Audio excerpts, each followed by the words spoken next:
오즈의 마법사 제 22장 쿼들링의 나라. 내 여행자들은 숲에 남은 길을 아주 조심스럽고도 굳건하게 지나왔어요. 드디어 어둠이 완전히 사라지자 그들 눈앞에는 거대한 바위들이 가득한 가파른 언덕이 짠 하고 나타났답니다. 마치 거인들이 가지고 놀던 돌덩이들을 아무렇게나 던져놓은 것 같은 모습이었죠. 그 언덕은 끝없이 이어지는 것처럼 보였고 위에서 아래까지 온통 커다란 바위들로 뒤덮여 있었어요. 바위 사이로 난 좁은 길은 더욱 위험해 보였죠. 아이고, 저긴 올라가기 정말 힘들겠는데요? 허수아비가 슬쩍 걱정스러운 목소리로 말했어요. 그의 얼굴에는 근심이 가득했지만 이내 결심한 듯 고개를 끄덕였어요. 그래도 어쨌든 우리가 가야 할 길이니까 이 언덕을 넘어가야만 해요. 그의 말에는 비장함마저 느껴졌답니다. 그래서 허수아비가 용감하게 앞장섰고 도로시와 양철 나무꾼 그리고 검쟁이 사자도 굳은 표정으로 그 뒤를 졸졸 따라갔어요. 그들이 첫 번째 바위에 거의 다다랐을 때였어요. 갑자기 어디선가 거칠고 쩌렁쩌렁한 목소리가 마치 천둥처럼 울려 퍼졌죠. 물러서라. 그 소리는 온 언덕을 뒤흔드는 듯했어요. 허수아비는 깜짝 놀라 몸을 움찔했어요. 누구세요? 허수아비가 잔뜩 긴장한 목소리로 물었어요. 그러자 놀랍게도 커다란 바위 위로 머리 하나가 쑥 하고 나타나는 게 아니겠어요. 아까 그 목소리의 주인인 듯 보였어요. 그가 다시 한번 단호하게 말했죠. 이 언덕은 우리 거야. 아무도 우리 허락 없이 지나가게 두지 않을 거다. 그의 목소리에는 단 한치의 양보도 없었어요. 하지만 우리는 꼭 지나가야만 해요. 허수아비가 간곡하게 부탁했어요. 그의 눈빛에는 절박함이 서려 있었죠. 우리는 지금 아주 중요한 임무를 띠고 쿼들링의 나라로 가고 있는 중이거든요. 우리의 친구를 돕기 위해서 꼭 가야만 해요. 절대 못 간다. 목소리가 더욱 단호하게 대답했어요. 그 말은 마치 강철처럼 차갑고 딱딱했죠.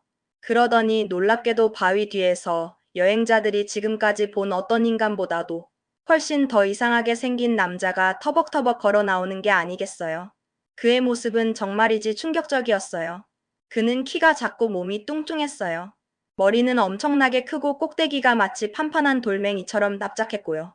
그리고 그의 목은 굵고 주름이 가득해서 마치 늙은 나무의 뿌리 같았는데 그 커다란 머리를 겨우 지탱하고 있었어요.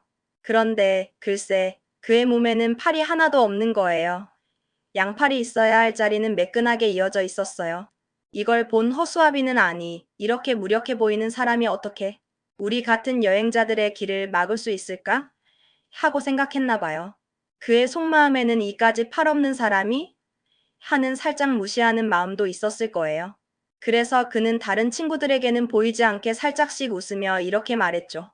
당신의 뜻을 따르지 못해서 정말 미안하지만 우리는 당신이 싫어해도 어쩔 수 없이 이 언덕을 넘어가야만 해요. 우리에게는 가야 할 곳이 있고 만나야 할 사람이 있거든요. 그러고는 용감하게 한 걸음 앞으로 힘껏 나아갔어요. 그의 움직임은 마치 결연한 군인 같았죠.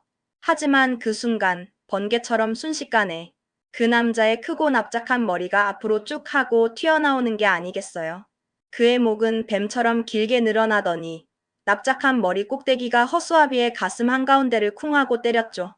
마치 망치로 내리치는 것 같은 충격이었을 거예요. 허수아비는 그만 균형을 잃고 대구르르 굴러서 언덕 아래로 몇 바퀴나 떨어졌어요. 굴러떨어지는 그의 모습은 마치 손뭉치 같았죠. 거의 동시에 그 남자의 머리는 다시 몸속으로 쏙 하고 들어갔고 남자는 거칠게 껄껄 웃으며 마치 비웃는 듯한 어조로 말했어요. 그렇게 쉬운 줄 알았나? 어리석긴. 그 소리는 온 언덕에 메아리 쳤어요. 다른 바위들에서도 우당탕탕 요란한 웃음소리가 울려 퍼지는 게 아니겠어요. 도로시는 그제야 언덕 곳곳에 커다란 바위 뒤마다 팔이 없는 수백 명의 기이한 존재들, 바로 해머헤드들이 숨어 있는 걸 보고 깜짝 놀랐죠. 그들의 모습은 정말이지 오싹하고 섬뜩했어요. 허수아비가 그렇게 처참하게 봉변을 당하는 걸 본 사자는 크게 화가 났어요. 그의 커다란 갈기는 곤두섰고 눈은 불꽃처럼 이글거렸죠. 그는 마치 천둥처럼 크고 위협적인 포효를 내지르더니 그 무시무시한 소리와 함께 언덕 위로 힘껏 달려 올라갔어요. 그의 움직임은 마치 사나운 폭풍 같았죠. 하지만 또 하나의 머리가 번개처럼 튀어나와 사자를 강타했고 거대한 사자는 마치 대포알에 맞은 것처럼 속수무책으로 대구르르 굴러서 언덕 아래로 떨어지는 게 아니겠어요. 사자는 엄청난 충격에 휘청거렸죠. 도로시는 얼른 달려가서 굴러떨어진 허수아비를 일으켜 세웠어요.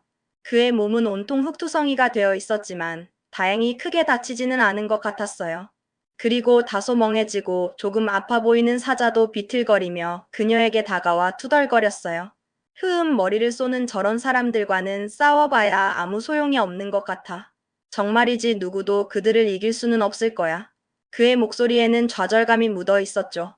그럼 이제 어떻게 해야 하죠? 이 언덕을 영원히 넘어가지 못하는 건가요? 그녀가 조심스레 거의 울먹이는 목소리로 물었어요. 도로시의 얼굴에는 불안감이 스쳐 지나갔어요. 날개 달린 원숭이들을 부르세요. 양철 나무꾼이 좋은 생각이 난 듯 반짝이는 눈빛으로 제안했어요. 도로시 씨한테는 아직 한 번 더 그들을 부를 권리가 남아있잖아요. 황금 모자에 힘을 쓰는 거예요. 아, 맞다. 원숭이들. 그녀는 무릎을 탁 치며 대답했어요. 그제야 그녀의 얼굴에 화색이 돌았죠. 좋아요. 그렇게 해야겠어요. 그리고 그녀는 소중한 황금 모자를 꺼내 머리에 쓰고는 주문을 외우기 시작했어요. 원숭이들은 언제나 그랬듯이 아주 재빨리 나타났고 잠시 후 모든 무리가 그녀 앞에 질서정연하게 정렬했어요. 그들의 털은 햇빛에 반짝였고 날개는 바람을 가르고 있었죠. 무엇을 명하십니까? 위대하신 황금 모자의 주인이시여. 원숭이 왕이 허리를 깊이 굽혀 정중하게 물었어요. 그의 목소리에는 존경심이 가득했어요. 우리를 이 언덕 너머 쿼들링의 나라로 넘어가게 해주세요. 도로시가 또렷하게 대답했어요.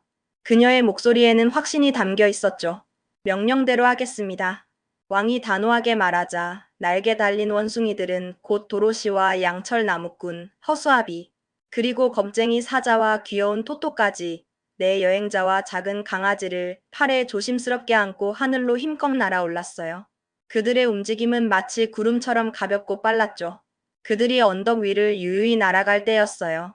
아래에서는 해머헤드들이 분노에 찬 비명을 지르며 마치 고무처럼 늘어나는 머리를 높이 내뻗었지만 날개 달린 원숭이들에게는 도저히 닿을 수가 없었죠. 그들의 필사적인 몸부림은 허공을 가를 뿐이었어요. 원숭이들은 도로시와 친구들을 안전하고 부드럽게 언덕 너머로 옮겨서 아름다운 쿼들링의 나라에 조심스럽게 내려놓아 주었어요. 그 착륙은 아주 매끄러웠답니다. 이것이 저희가 도로시 씨의 부름에 응할 수 있는 마지막이에요. 원숭이 왕이 도로시에게 따뜻하고 조금은 아쉬운 듯한 목소리로 말했어요. 이제 더 이상 황금 모자로 저희를 부를 수 없게 되었으니 부디 조심하시고 남은 여정에도 행운이 가득하기를 빌겠습니다. 안녕히 계세요. 그리고 저희를 도와주셔서 정말 정말 고마워요. 도로시가 진심으로 감사하며 답했어요. 그녀의 눈빛에는 고마움이 가득했죠. 그러자 원숭이들은 작별 인사를 나누고 하늘로 힘껏 날아올라 순식간에 눈부신 햇살 속으로 사라졌어요. 그들의 모습은 마치 환상처럼 아름다웠답니다.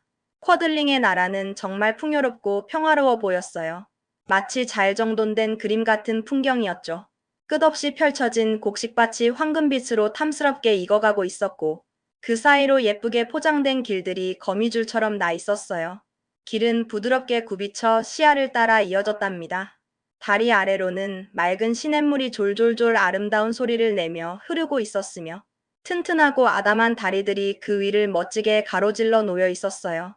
울타리와 집, 그리고 그 다리들은 모두 밝은 붉은색으로 곱게 칠해져 있었는데 윙키의 나라가 노란색이었고 먼치킨의 나라가 파란색이었던 것처럼 이 쿼들링의 나라는 붉은색이 상징이자 대표 색깔이었어요.